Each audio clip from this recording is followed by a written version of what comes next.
Ty Lue needs to be the next head coach of the Philadelphia 76ers. All right. There's a whole bunch of coaching candidates out there. All right. But he is the best one, in my opinion. And that's not what I thought when it was first announced that he would be our head coach. But looking at it more, I really think he is a good fit for this team, at least compared to the others. All right. We look at the other main options. All right. Obviously, Jay Wright would have been the best, but he's out of there. Jason Kidd, terrible head coach. Okay, he was not good at his job on the Bucks. Okay, the second he left, they became way better, and part of that is that Mike Budenholzer is a better coach, but I think a lot of it is just that Jason Kidd's not very good at his job. Okay, Mike D'Antoni. I've seen a lot of people want Mike D'Antoni. Completely disagree, okay? And I know there's all this stuff about how Daryl Morey's the reason that they went all small ball and everything. Mike D'Antoni has coached the same way ever since he was with the Phoenix Suns, though, okay? He wants a fast-paced offense and doesn't really focus on defense very much.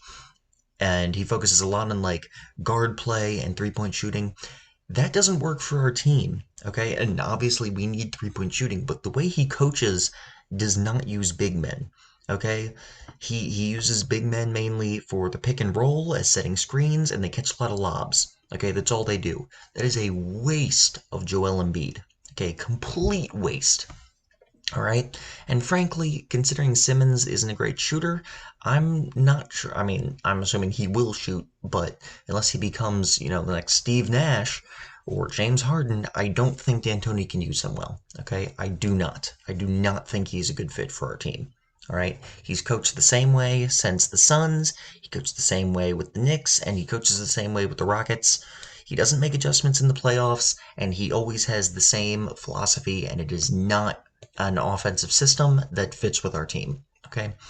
Billy Donovan is probably my second choice of our options available, but he's just, I don't know. I feel like he underperforms every year in the playoffs. I really think they should beat the Rockets this year, and they didn't because he didn't make adjustments well enough. And just every year they do not reach expectations. I don't think he's a great choice. Okay, he's not great at in-game adjustments. I feel like he wouldn't be that bad, but I really think Ty Lue, crazy it is, I think Ty Lue is a pretty good option. And people say, well, LeBron was really the coach of that team. Yes, but also no. Like, we don't really know is the issue. We've never really seen Ty Lue without LeBron there.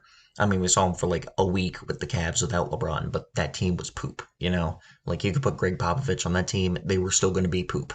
There's nothing Ty Lue could have done there. And, people say he didn't coach great defense. They didn't have great defensive players. Their main guys were LeBron as he was getting up in age. Okay, he stopped trying on defense. Kevin Love was never a great defender. Kyrie Irving's never been a great defender. You got a bunch of guys like J.R. Smith in there, not great defenders. Okay, he didn't have a defensive team. What was he supposed to do? He didn't have the talent. So I'd be completely willing to give him a chance. Okay, he's a former player. All right. He's not a white guy, so we don't have to listen to any BS about Stephen A. Smith. I mean, that's not a big deal, but like, that was so stupid. It was so stupid that he was going off on Steve Nash. I actually think Steve Nash is going to be a good coach. I feel bad for him. He's on the Nets dealing with Kyrie and KD. Anyway, off topic though. Ty Lue, he coached that team to the finals 4 times. He's, from what I've heard from Cavs fans, and I've been looking at stuff from Cavaliers fans, he was good at making in-game adjustments, which is huge for us. We really need that. And he keeps players accountable, okay? Even guys like LeBron. And that is something we need, okay? Because my biggest criticism of Brett Brown, well, my second biggest criticism, other than the fact that he was just bad at his job all around, he needed to be tougher on the guys. He babied Embiid. He babied Simmons, okay? He never made him shoot. He didn't sit there and I love Embiid. He's my favorite player, but somebody needs to sit there and make sure he stays in shape and he gets off the three-point line, okay? I think Ty Lue is the guy to do that. And I think he is the coach we need with experience and decent strategy. I think Ty Lue would be a very good coach for the Sixers, and he is definitely my choice. If I'm Elton Brand, I think Billy Donovan would be okay. I do not like the idea of getting Mike D'Antoni. All right, so that's it for this video. Thank you for listening to me and my dumb opinions. Please like and subscribe.